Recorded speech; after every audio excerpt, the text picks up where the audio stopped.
Hi, everyone, and welcome back again to day 2 of week 17 in the Bible in a Year Live Project podcast.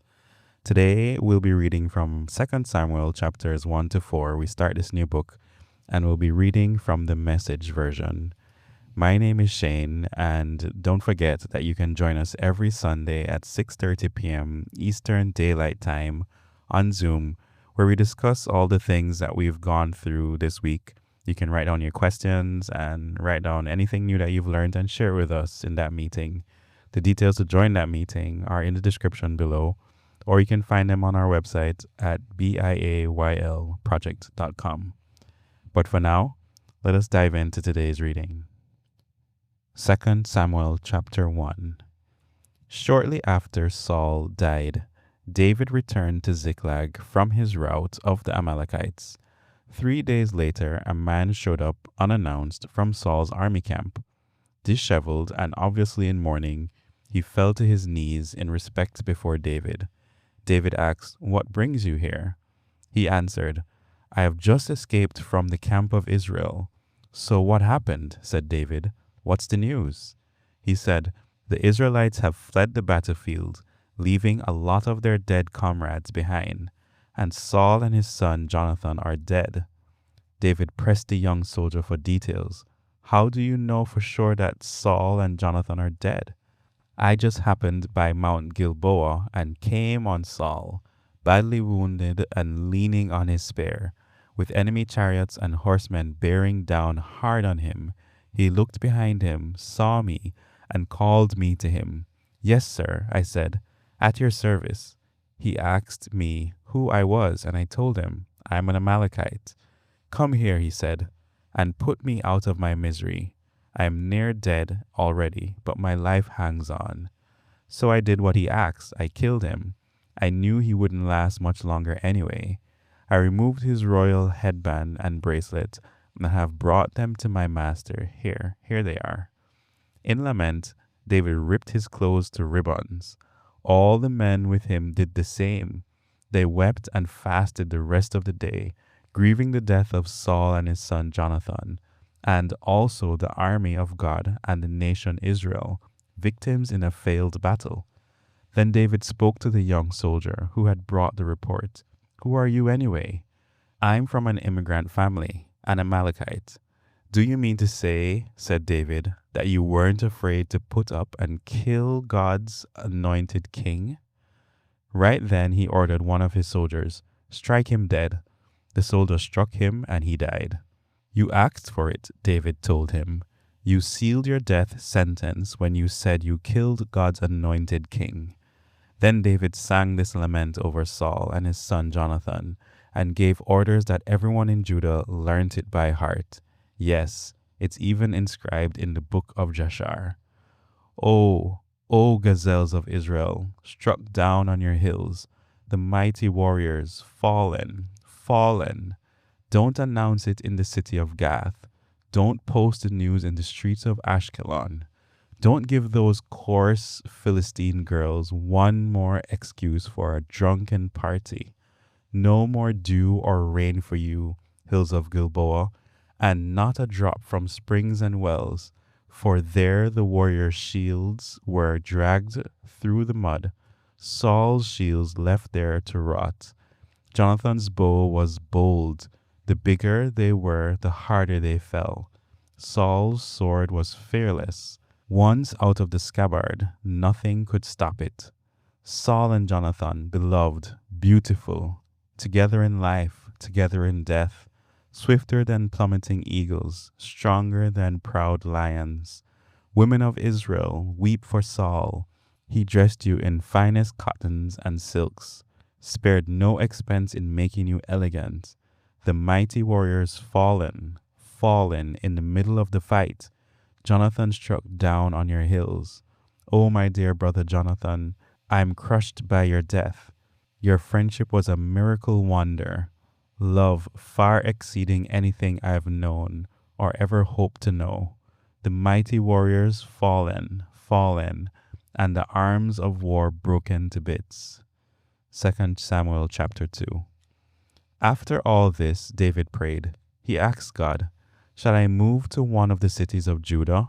God said, Yes, move. And to which city? To Hebron.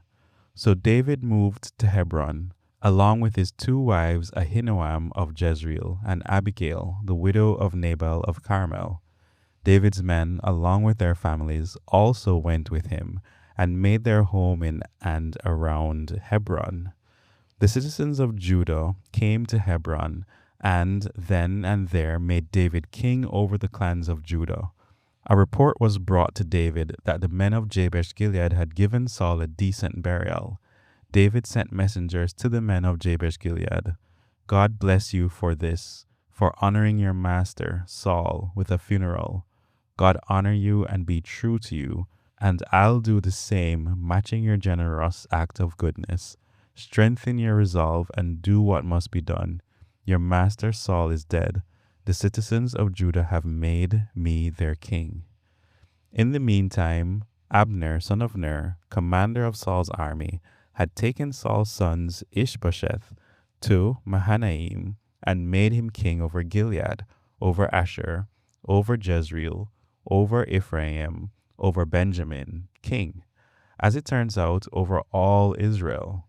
Ishbosheth, Saul's son, was 40 years old when he was made king over Israel. He lasted only 2 years, but the people of Judah stuck with David. David ruled the people of Judah from Hebron for 7.5 years. One day Abner, son of Ner, set out from Mahanaim with the soldiers of Ishbosheth, son of Saul, headed for Gibeon. Joab, son of Zeruiah, with David's soldiers, also set out. They met at the pool of Gibeon, Abner's group on one side, Joab's on the other. Abner challenged Joab, "Put up your best fighters. Let's see them do their stuff." Joab said, "Good, let them go at it." So they lined up for the fight, 12 Benjaminites from the side of Ishbosheth, son of Saul, and 12 soldiers from David's side.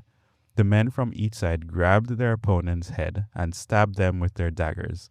They all fell dead, the whole bunch together. So they called the place Slaughter Park. It's right there at Gibeon. The fighting went from bad to worse throughout the day. Abner and the men of Israel were beaten to a pulp by David's men. The 3 sons of Zeruiah were present, Joab, Abishai, and Asahel. Asahel, as fast as a wild antelope on the open plain, chased Abner, staying hard on his heels. Abner turned and said, "Is that you, Asahel?" "It surely is," he said. Abner said, "Let up on me. Pick on someone you have a chance of beating and be content with those spoils." But Asahel wouldn't let up. Abner tried again. "Turn back. Don't force me to kill you. How would I face your brother Joab?" When he refused to quit, Abner struck him in the belly with the blunt end of his spear so hard that it came out of his back.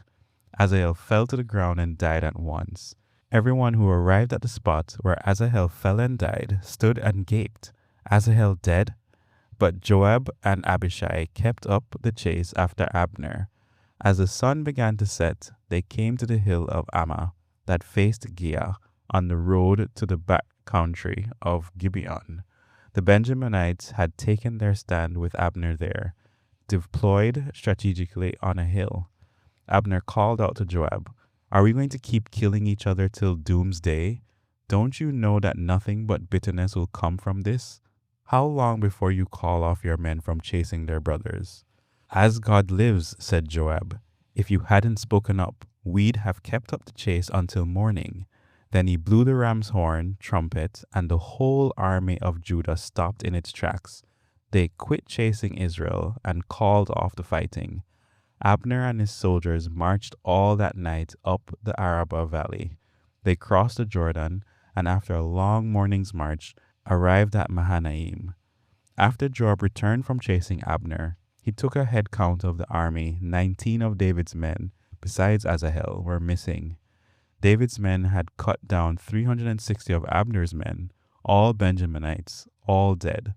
They brought Asahel and buried him in the family tomb in Bethlehem. Joab and his men then marched all night, arriving in Hebron as the dawn broke. 2 Samuel chapter 3. The war between the house of Saul and the house of David dragged on and on.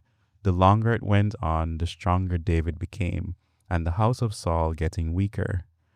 During the Hebron years, sons were born to David. Amnon, born of Ahinoam of Jezreel, the firstborn. Kiliab, born of Abigail of Carmel, Nabal's widow, his second.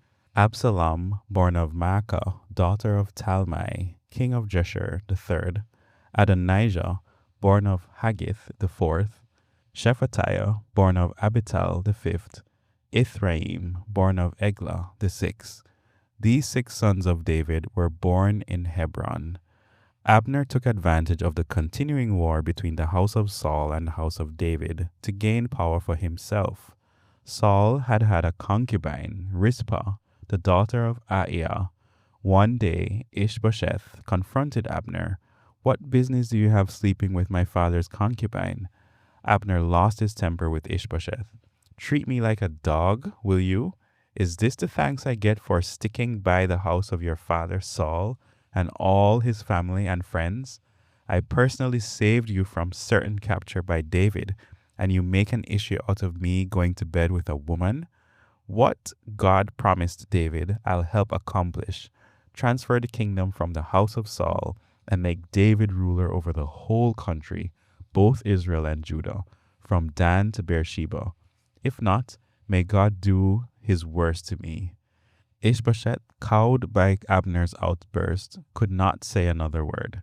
Abner went ahead and sent personal messengers to David.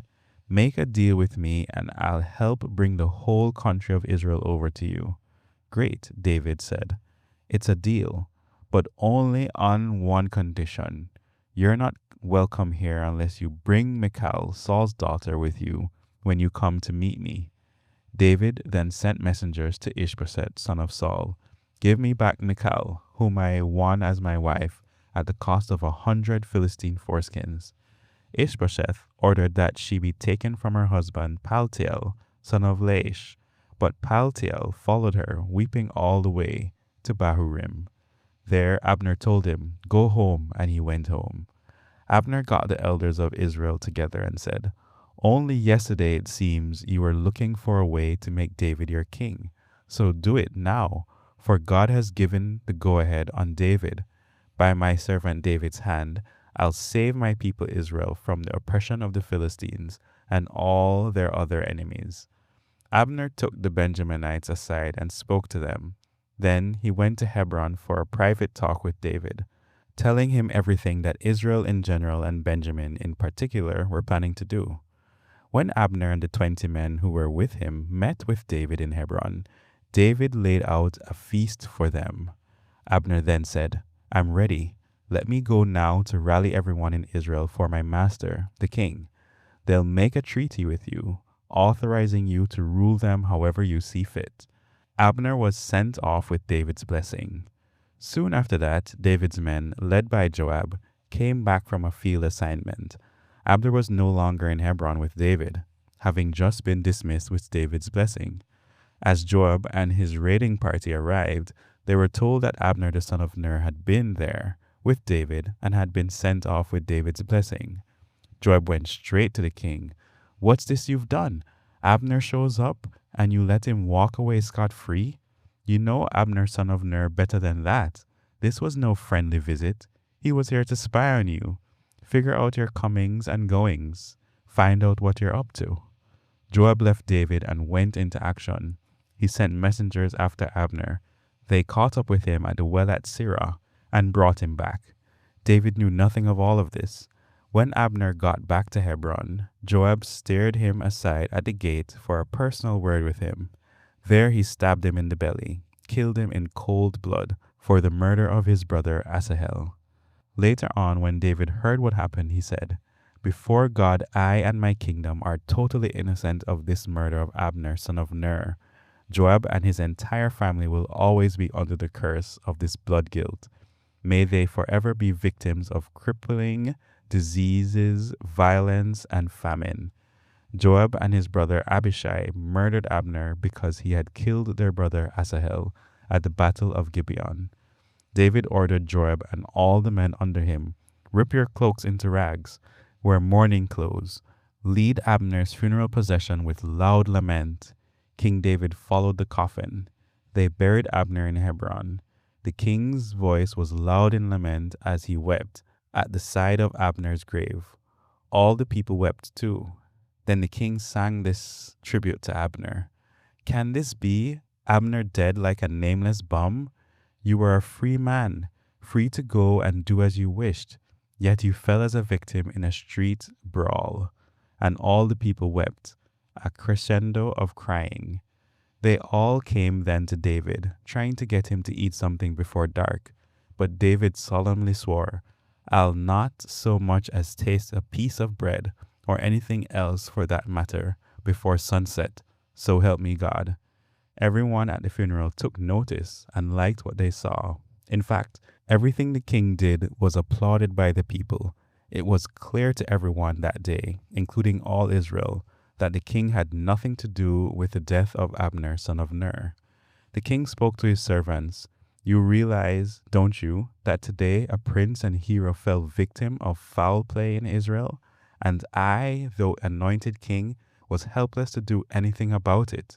These sons of Zeruiah are too much for me. God requite the criminal for his crime. 2 Samuel chapter 4. The murder of Ishbosheth. Saul's son Ishbosheth heard that Abner had died in Hebron. His heart sank. The whole country was shaken. Ishbosheth had 2 men who were captains of raiding bands. One was named Baanah, the other Rechab. They were sons of Rimmon, the Beerothite, a Benjaminite. The people of Beeroth had been assigned to Benjamin ever since they escaped to Gittaim. They still lived there as resident aliens. It so happened that Saul's son Jonathan had a son who was maimed in both feet. When he was 5 years old, the report on Saul and Jonathan came from Jezreel. His nurse picked him up and ran, but in her hurry to get away, she fell, and the boy was maimed. His name was Mephibosheth. One day, Baanah and Rechab, the 2 sons of Rimmon, headed out for the house of Ishbosheth.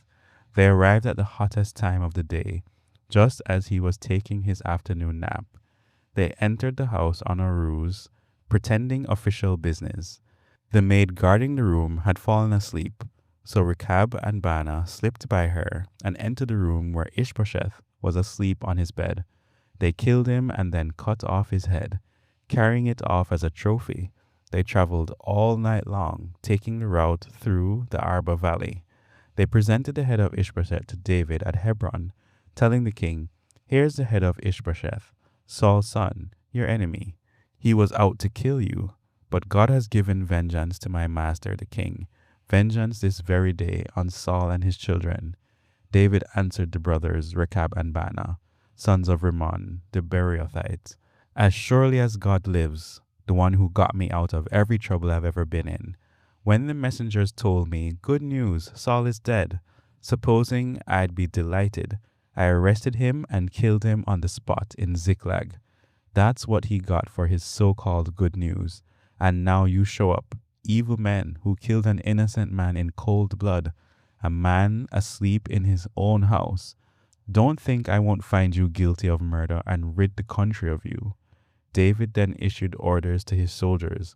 They killed the 2, chopped off their hands and feet, and hung the corpses at the pool in Hebron. But Ishbosheth's head they took and buried in Abner's tomb in Hebron. Amen.